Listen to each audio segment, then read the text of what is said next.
So chapter 16 is the molecular basis of inheritance. So this is where we start to look at the DNA structure in here, which is your genetic material. In 1953, Watson and Crick identified the double helix model of DNA. So what we know about DNA really is relatively new knowledge in there. That was when they learned it was a double helix. There are things that kids cover in school today about DNA. Most kids look and they go, oh yeah, that's DNA and this is how it replicates and things like that, that they learn in biology from the time they're really little, that for a lot of us, it was not taught in school when we were that age. So the knowledge of it now is becoming more commonplace in there. But for adults learning it, it can be a little bit confusing sometimes the way things will work in here. So once they had studied the stuff with Mendel and his studying the pea plants in there, and that was before they knew what DNA was. They knew that there was the genes and things that were carrying things, but they didn't really know what they were. Then Morgan's group doing research showed that the genes were part of the chromosomes, and the DNA and proteins became the candidates for what was the genetic material. They knew there was this genetic material that carried stuff out there. They just didn't know what it was. They didn't know that that's what the DNA's job was in there. And a lot of it was worked out while studying bacteria, and bacterial transformation was key in the understanding in there. Transformation is a change in the genotype or phenotype due to assimilation or taking in external DNA. So sometimes bacteria will take in DNA from the environment and then they incorporate it into their own and behave differently. So the evidence that the DNA could transform bacteria in there and change, when they took up this DNA, that it changed their behavior and what they made, provided evidence that DNA gave those instructions in there. So bacteriophages or phages are viruses that infect bacteria, and they were also important in looking to see that DNA controlled the behavior of things. So a virus is DNA or RNA that's enclosed by a protein coat, and in order for a virus to reproduce, it has to go into a host cell, and it has to use the host cell machinery to copy and make more viruses using the instructions. It's just a set of instructions. It doesn't have any organelles or any tools for actually copying those instructions or carrying out what those instructions say to do. So they're not really considered alive because of that, even though we still talk about killing them. So the phages got numbered in there as T, various different numbers, T1. The T2 phage was studied that infected E. coli, and they used radioactive proteins and found that the phage DNA actually entered in, and the radioactive proteins remained outside. So that's how they found out that the DNA came in from the phages into the cells. And then it released new phages showing that the DNA functioned as the genetic material of T2. And with these different phages in there, you'll see that you'll run into different ones throughout studying biology that are like T1, T2, T3, T4 phages in there. They were just numbered in the order that they were discovered in there. So more evidence of the genetic material. Erwin Chargaff, he studied the ratios of nucleotide bases and found that the number of A's or adenines is approximately equal to the number of T's or thymines, and the number of C's is approximately equal to the number of G's, which makes sense because you're going to have A pair with T and G pair with C in there. So you may have different numbers of A's and C's, but what it pairs with you should have an equal number of on there. And what he found was the base composition varies between species. So how many particular A's you have varies with what species you are in there. And then within the species, the number of A's and T bases are equal, and the number of G and C bases are equal. So when we look at the structure of DNA, it's a double helix shape, and they determined it using X-ray crystallography. And it's going to run in anti-parallel directions. So you're going to have it go 5' to 3' in one direction, and then 5' to 3' in the opposite direction. So it's kind of like having your arms like this in opposite directions in there. And it makes a helix. It does one full turn every 3.4 nanometers, and the bases are stacked 0.34 nanometers apart. So you end up with 10 layers of every base per turn in there. And the nitrogenous bases are going to be paired in specific combinations. You're going to have one purine and one pyrimidine that will be complementary.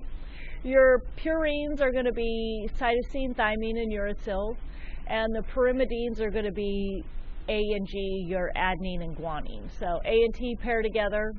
They're going to have 2 hydrogen bonds holding them together. G and C will pair together. They have 3 hydrogen bonds holding them together. I'm not going to expect you to remember which one has 2 bonds and which one has 3 bonds, but the 3 bonds versus 2 bonds does have a little bit of significance in some of the physical shape of the DNA. If you're going to create these long tails of it, sometimes they will have more or less of a certain bond in there, certain wanting more 2 hydrogen bonds versus 3 hydrogen bonds, because they want something to be fragile and break from a physical stress of it getting pulled on a shape in there. So this is just showing pictures of it where you've got your purines, the smaller ones, the pyrimidines, the bigger ones here. So you get a 2-ringer bound to a single ring on there in each one, and 5' to 3', 5' to 3', and then your 0.3 or 3.4 nanometers for that complete full turn in there. So when it's going to replicate itself, it does it using a semi-conservative model, which means when it separates, it's going to keep part of the old strand and it's going to build a new strand to go onto it. So half of it is old, half of it's new.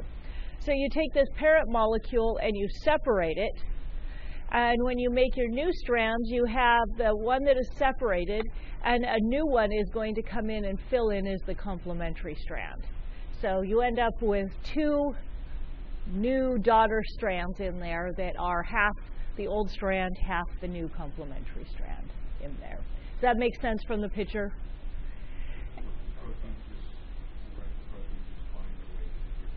The ribosomes are going to help those nitrogenous bases find their way in there. And so because A can only pair with T, that's going to help make it more accurate in there. It would be trying to fit a round peg in a square hole if you tried to do it the other way. So it's very specific in their bonding in there.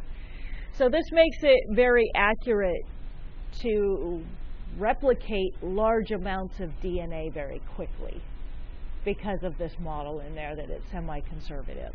You do occasionally get mistakes in there, but when you look at how many hundreds of thousands of base pairs you have without a mistake, it's really pretty amazing how accurate it can be in doing that.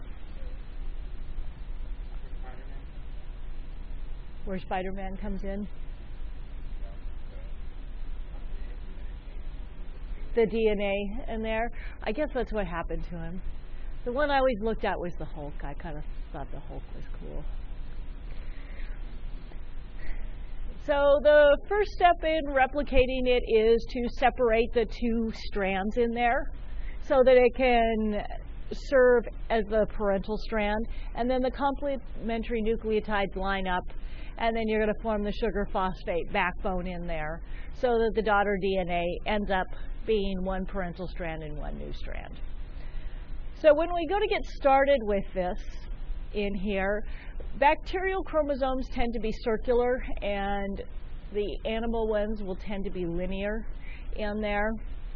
What you have is this origin of replication, this place where the two strands, the two parent strands, start to separate. In animal cell DNA, which is what we have, you can have multiple of these origins of replication in there.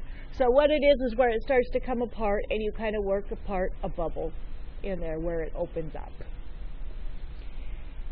And then you're going to have proteins that will initiate the DNA replication by recognizing sequences, and then it can proceed in both directions. So it's going to split open from both sides.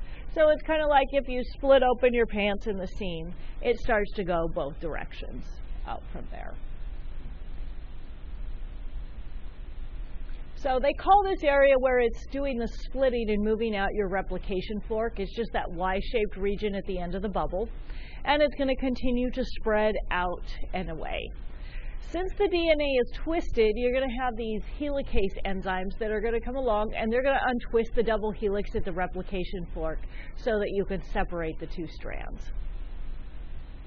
So these are electron microscope pictures of this happening here, where you can see this is a circular one separating, and here you've got a bubble in it, another bubble in it, and a bubble in it here, where it's spread into two strands there.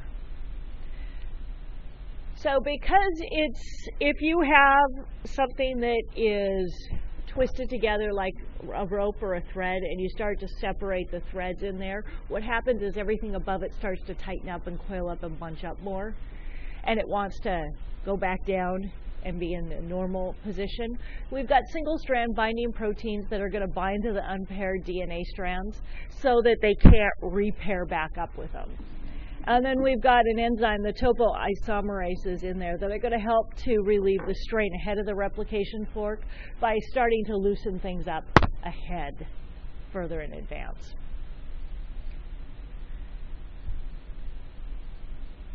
So your enzymes that are going to actually synthesize DNA can't initiate the process. You have to have separate enzymes initiate it. And so they can only add nucleotides to the end of an existing chain, and that are base paired with a template strand. So to get things started, we have to make these primers in there, which is an RNA chain of initial nucleotides that you produce during DNA synthesis. And you've got primases that are going to be the enzymes that help to synthesize the primer, and they'll start a complementary RNA chain on there. And it's just going to be a single RNA strand, and it will add one nucleotide at a time using the parental strand as your template. So the primers are usually 5 to 10 nucleotides long, and the DNA strand starts from the 3' end of the primer. So where you've got 5' to 3', the primers also have to pair up going opposite orientation on there.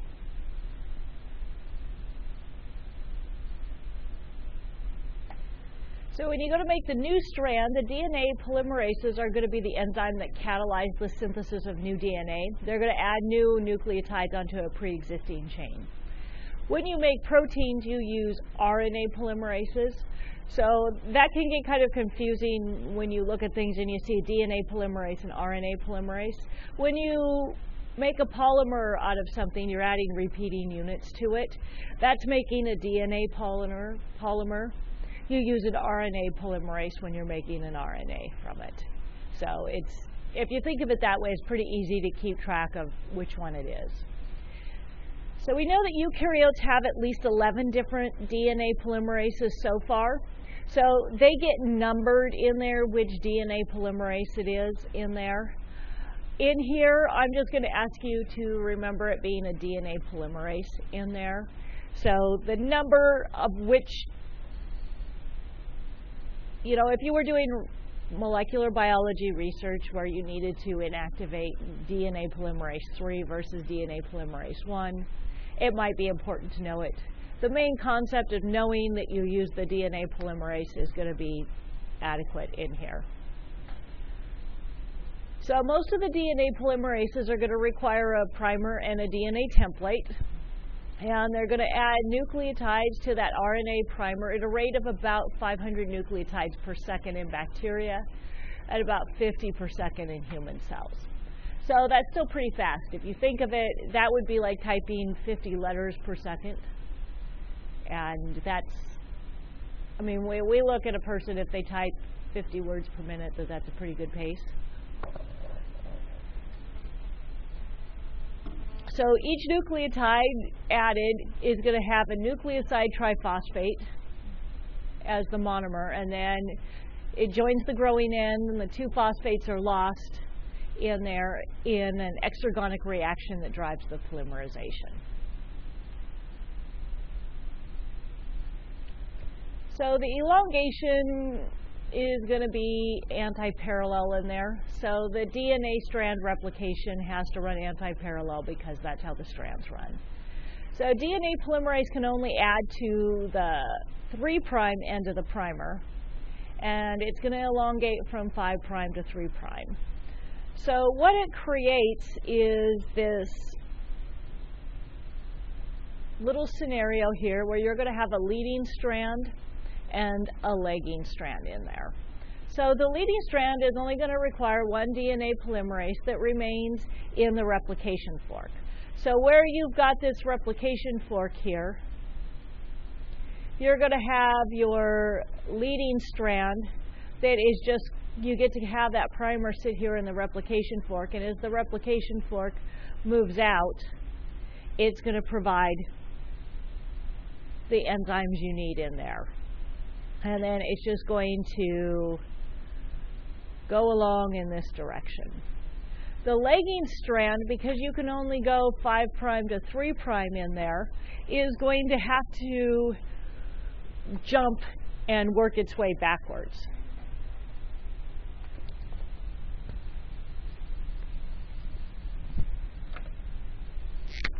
So if we look at it here,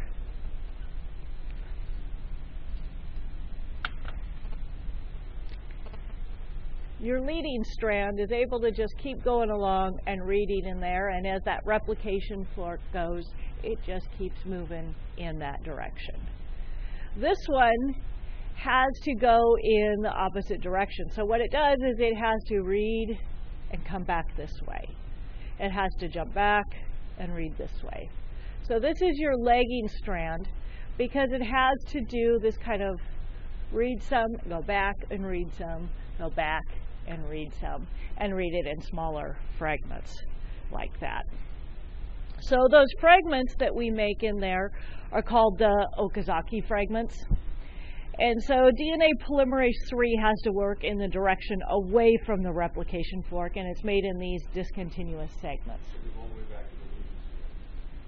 So it will, so when this was closed, when it was a smaller fork like this, you did this way and this way. As your fork expands, this one keeps going. Now it has to do another section. And then as the fork expands more, leading strand keeps going. Lagging strand has to do another section in there. Does that make sense?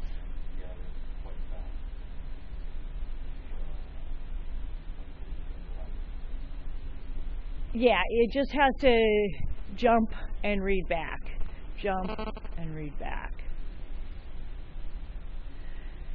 So those segments in there, your Okazaki fragments, are between 1 and 2,000 nucleotides long in E. coli, and between 1 and 200 nucleotides long in eukaryotes, so they're a little bit shorter in human cells. So you have to have an enzyme that's going to come along and join together those little pieces of the Okazaki fragments, and that's going to be DNA ligase that does that. So ligase means it's going to link or ligate things together, and it's DNA that it's ligating together, so it's DNA ligase there. So this picture goes through and illustrates that happening. When you do the ligase, you basically replace the primer in there so that you end up with a nice pretty strand in there. So all of these proteins that participate in the DNA replication form a large complex, and they call it the DNA replicating machine. And it isn't that they've decided that it isn't the DNA that stays stationary in the cell and the things reading it move along the DNA. The replication complex stays stationary and it pulls the DNA through it in there. So the DNA actually moves in there. So any questions on that part so far?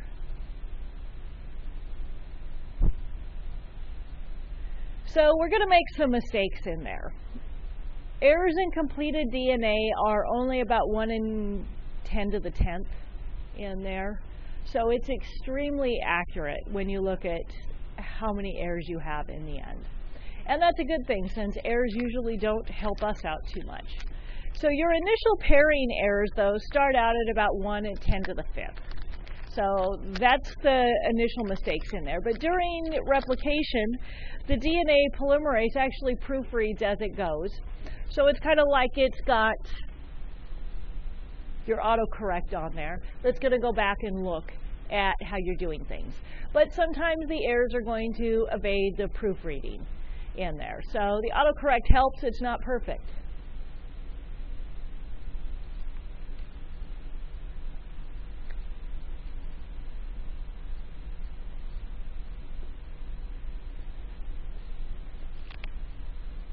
So when we have these errors in there, the mismatch repair is going to be another enzyme that's going to remove or replace the incorrect nucleotides in there. So your DNA is constantly going to be exposed to mutagens. Most of the errors are usually corrected, but some are going to be permanent changes or mutations that will end up being left behind, and then they're going to be passed on in successive reproductions. Right now, we know of almost 100 different repair mechanisms in E. coli. We've identified about 130 of them in humans so far in there. So in the last 15 years, the number of repair mechanisms that we're aware of is increased drastically. It isn't that they weren't there before, we just didn't know about them. So there is likely a lot more of them out there that we don't know about too. So a nuclease is a DNA cutting enzyme which is going to cut out damaged DNA, and it results in a gap that has to be filled in with nucleotides at that point. So nucleotide excision repair is going to have enzymes that are involved in filling in the gap.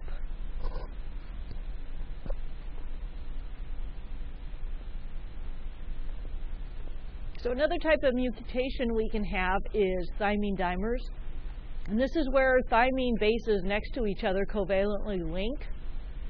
And when that happens, it's no longer read as thymine on there. It will read something else as being the base pair.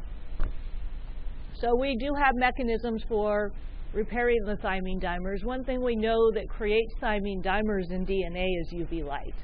So that's why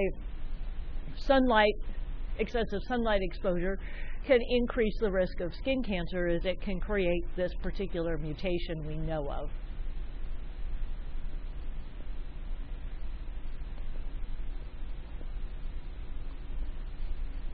So why have some of these mistakes get through?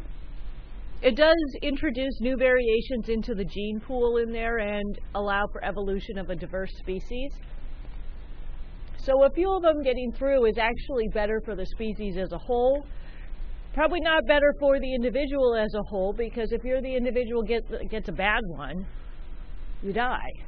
But evolution looks at what is best for the whole species, not just one individual in there.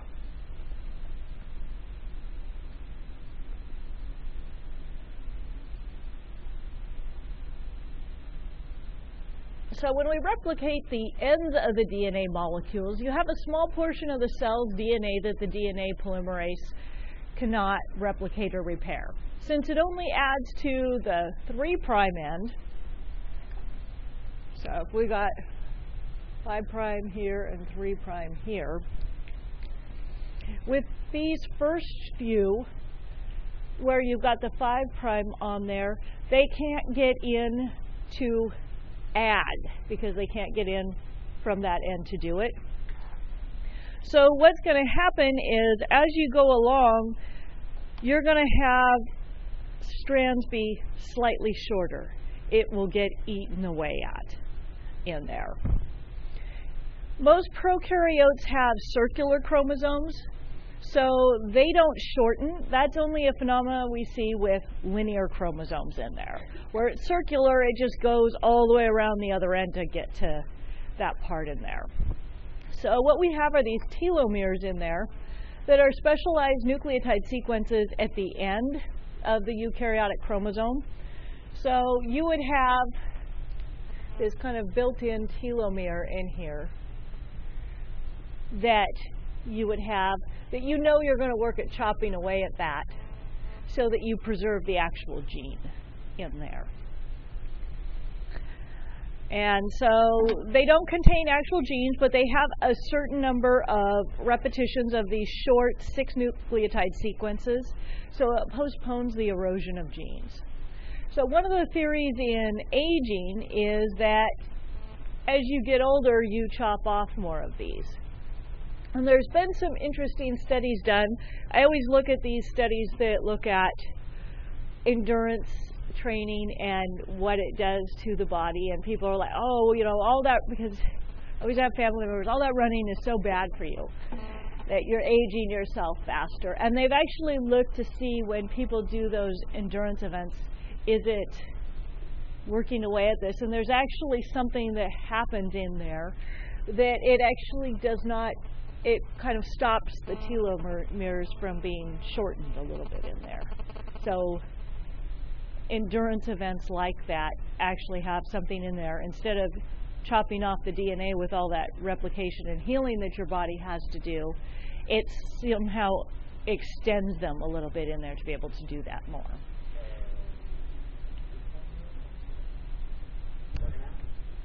Somewhat, yes.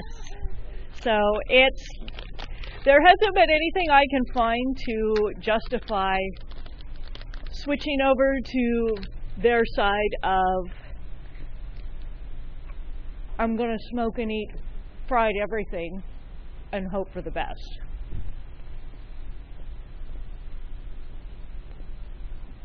So each telomere is going to have between 100 to 1,000 of those repetitions in there that will act as a buffer zone protecting the genes in there. So telomerase is an enzyme that catalyzes the lengthening of the telomeres in eukaryotic gene cells to restore their length. We know it's not active in most human somatic cells, but it does seem that extreme exercise can activate it, at least temporarily, in there. Unfortunately, the people that they did these studies in, they were looking at people that did like a marathon every day. And they looked at them doing that like over a course of a month, a marathon a day.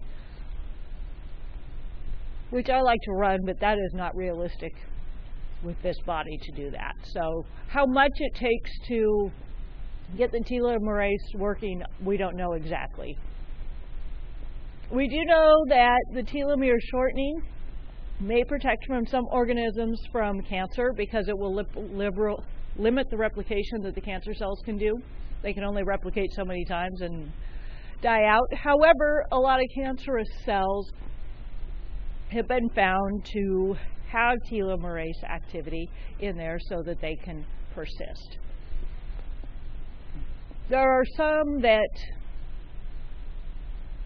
these HeLa cells that they collected from this woman, Henrietta Lacks is how it got the name. They took first letters from her first name and last name in there, that were from a cervical cancer, and they were the first cells that they found, human cells, that they could ever get to persist in vitro like that. Normally, any human cell cultures, they would replicate and be good for about 50 generations and they would die off. And her cells were the first ones they could get to not do that. So a lot of studies have been done on these. The person who collected them, he well, his nurse that collected them, they figured we've collected so many of these and they always die off, and she was kind of in the point of view of, why are we even still doing this? These cells are just going to keep dying off. And when they collected this one culture, they were really surprised that it kept living. So they ended up being sent off to several other researchers that he knew somebody that was researching, and he goes, well, here, try these cells. So they were spread all over the place at that point, and then eventually, before trademarks on genetic information and all of the technology like that were even around, companies started producing these. So these cells are widely spread all over the place for her research, or for research in there that came from this woman's cervical cancer tumor in there. There's actually a book that's out there that talks about her family story, because she died from the cancer and had no idea her cells were being spread all over the place, and that the family didn't get any compensation really for it in there. And it wasn't that the original researcher was trying to go out and do anything. He didn't really make anything from it either. It's just big companies took it over later on. It's kind of an interesting story in there. But that's how we ended up being able to do a lot of studying, is from these particular cells.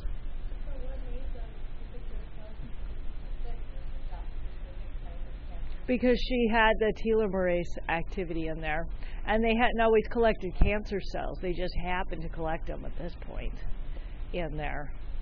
So it was just, a lot of stuff with research happens by accident in there with it.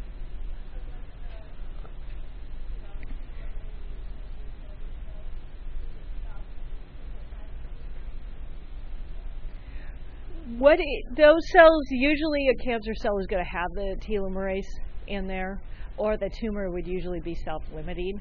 What the chemo and radiation do a lot of times is they're going to be base analogs.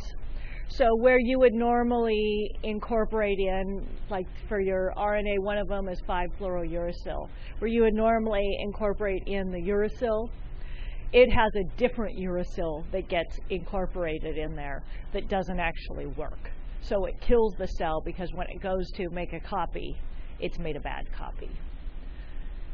And the thing is cancer cells replicate more often in there, so they're going to replicate taking in more of that bad base, but good healthy cells are also going to replicate taking in that bad base. So that's why you have so many toxic side effects to chemotherapy, as they use the mechanism that kills the cancer cells kills all the other cells too. And the hope is that the cancer cells are replicating faster. They are more likely to take in a bad base than the other cells. Is that you kill enough of the cancer to stop it before you kill the whole person. But you do a lot of times make them really sick in the process.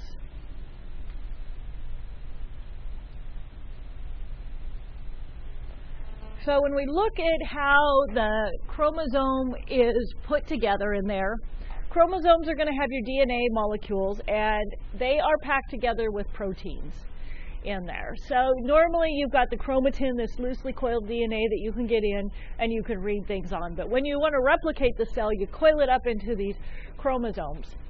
And the structure of the chromosome, while it looks like it's just been coiled up tightly in there, is extremely precise and consistent as well. In the bacteria, you have the nucleoid region where you're going to have a dense region of the DNA. They don't have it form in a nucleus the same way that eukaryotic cells do. So theirs is going to be slightly different, where your chromatin is that loose complex of DNA that fits into the nucleus of the eukaryotic cells. So you've got these small little proteins in there, histones, and more than 1/5 of them are positively charged with lysine or arginine in there. There are multiple different types of histone. The four most common ones are H2A, H2B, H3, and H4. Don't worry about the different names of them, just know them as a histone in there. but the DNA is negatively charged, so the DNA is going to want to stick to these histones, and it wraps around the histones. So it will just coil around there. So it will wrap around there to make these nucleosomes, which are beads of DNA that are going to have DNA wound twice around 2 molecules each of the 4 main histone types in there. And then you've got the linker DNA, that is the DNA strings between these beads. And in the cell cycle, the histones leave the DNA briefly for DNA replication, but otherwise they're there most of the time. So the histone tails of one nucleosome, the linker DNA, and the H1 histone interact to coil to make a 30 nanometer chromatin fiber. So they come out to be that same size in there. And the loops of the 30 nanometer fiber attach to the chromosome and are scaffolded with other proteins to help hold them in shape. And they're going to form a 300 nanometer fiber. So it's kind of like you wrap it around and make these nucleosomes, and then you wrap that around something else, and then you wrap that around something else in there. So it would be like saying, okay, I took this section and I made a braid in my hair, and this one I made a braid in this one, and then I braided all of those braids, and I braided all of those braids, and then I braided it to somebody else in there. It's just wrapping it up and then wrapping it up on top of it to go in and make that. So the metaphase chromosome that you see when a cell is doing cell division in there is the loop domains coiled and folded, further compacting all the chromosomes to make the chromosomes with a width of 700 nanometers. And what's amazing is the gene always ends up in the same exact place, and they always fold exactly the same. And we don't really understand how they do that folding in there at this point. So heterochromatin is considered to be the interphase chromatin. It's visible as irregular clumps with a light microscope, and it's largely inaccessible to the cell machinery because of the compaction in there. The euchromatin is less compact, it's more dispersed, and its looser packing allows the DNA to be accessible and the genes can be transcribed in there. So I believe that is the end of 16. I just want to make sure.